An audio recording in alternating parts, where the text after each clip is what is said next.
Berjumpa lagi dengan Om Ben. Salam seger waras, tetap semangat, jaga persatuan, jaga kekompakan. Capres Prabowo Subianto mengungkapkan cara mengatasi terorisme itu gampang dengan cara memberi makan. Loh, kok kasih makan sih? Ini cara mikirnya gimana? Yang dialami orang dengan niat melakukan teror itu adalah masalah dengan pemahaman, dengan otak kepalanya. Kenapa? Yang diurus kok perute. Nah, dia itu jabatannya Menhan, jelas tentara. Dalam beberapa cerita nih, juga senang membaca. Kemudian berdiskusi dengan banyak pengamat atau akademisi. Tapi waktu kemarin ada diskusi terbuka nih Muhammadiyah. Ditanya apa? Jawabannya kemana?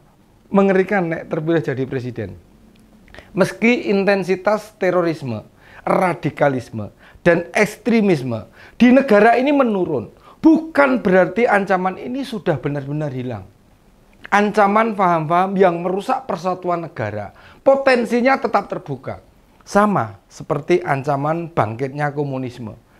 Hanya bedanya paham komunisme perlahan mati karena tidak ada yang menyemai, yang memupuk, sing uri-uri hingga keberadaan makin berkurang. Potensi gangguan keamanan yang disebabkan terorisme peluangnya besar. Mengapa disebut begitu?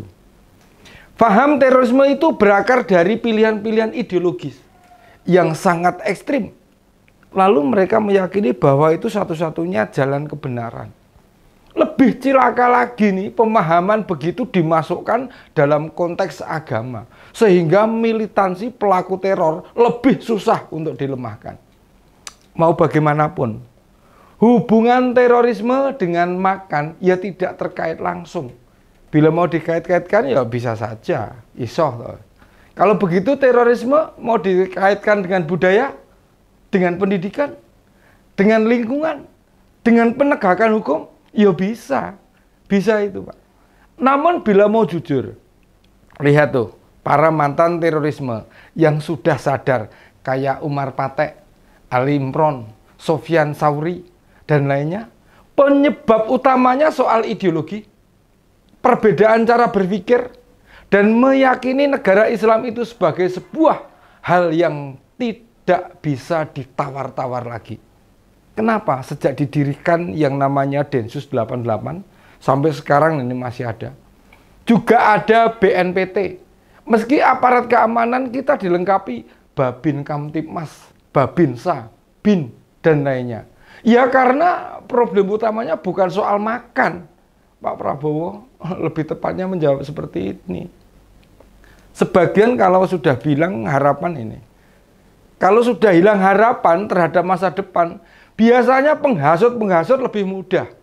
Orang yang tidak punya harapan dan merasakan diperlakukan tidak adil itu loh adalah lahan subur untuk terorisme, radikalisme, dan ekstremisme. Itu menurut saya, menurut Om Ben itu. Apakah mereka itu pelaku teror yang hilang harapan pada masa depan?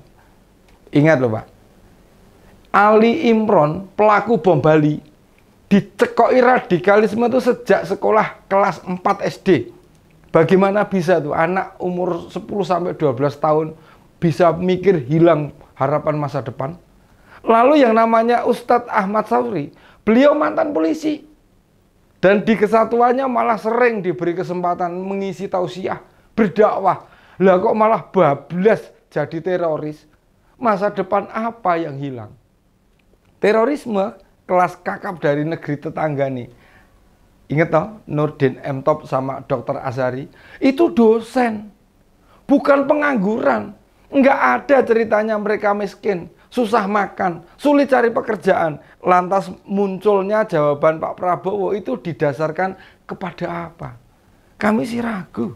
Merumuskan masalah saja tidak pas. Ya tidak akan mengatasi masalah yang dihadapi. Ibarat mobil ini, mobil mogok ya Pak ya. Yang dicek kok roda atau jok mobilnya, gimana mau jalan itu mobil? BNPT dan banyak ahli sudah sering memaparkan.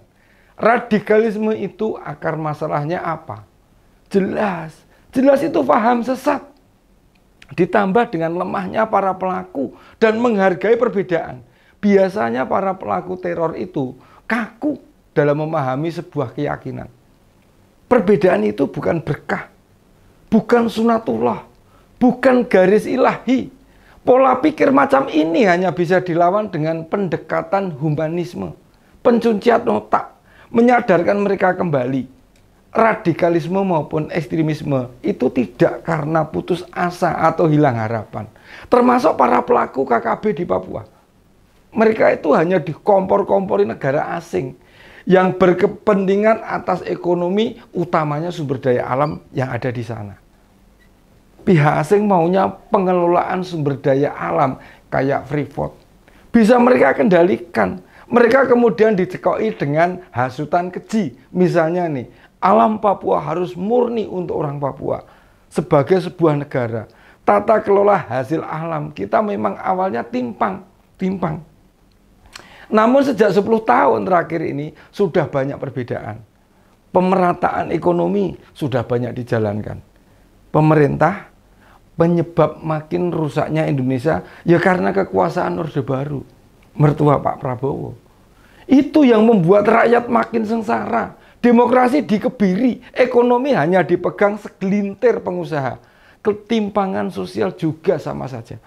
Dan pandangan Pak Prabowo itu merupakan pandangan kuno loh, yang meyakini hal-hal masih sama saja. Negara ini belum berubah.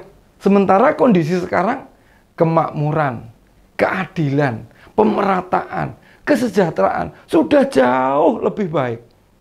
Berbagai layanan pemerintah pada masyarakat juga sudah menyebar, mulai dari bantuan ekonomi, bantuan pendidikan, bantuan kesehatan, sosial, dan masih banyak yang lainnya, Pak. Pak Prabowo juga sempat menyinggung soal kelaparan. Sementara faktanya kita tidak lagi mendengar kelaparan terjadi di beberapa wilayah. Benar, kesejahteraan masih jadi tantangan.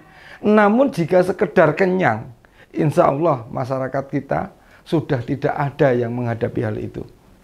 Jadi Pak Prabowo ini sebenarnya capres yang didampingi orang-orang yang tepat. Apa semua mikir sendiri ya?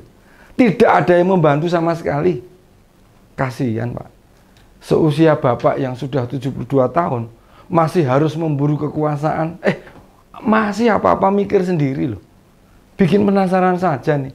Sebenarnya siapa sih yang pengen Pak Prabowo jadi presiden itu? Kok nggak henti-hentinya ya maju pilpres? Rakyatnya yang memilih saja ini pasti bosan loh. Ngelihat surat suara berkali-kali ketemu wajah yang sama. Kayak nggak ada calon lain saja. Seperti tidak ada orang yang lebih atau pantas jadi capres. Ini loh resikonya. Mempertahankan calon pemimpin usang. Idenya, gagasannya, pola pikirnya masih berkutat pada hal-hal zaman dahulu. Mongso-mongso kalau bendu. Yang tidak lagi sesuai zaman.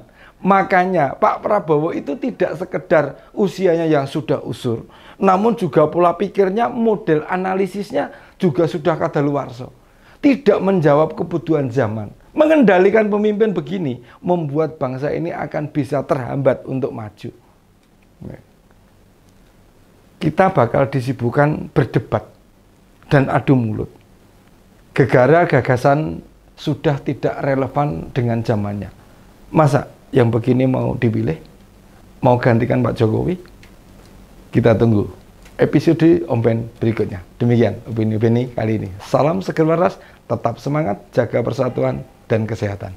Salam.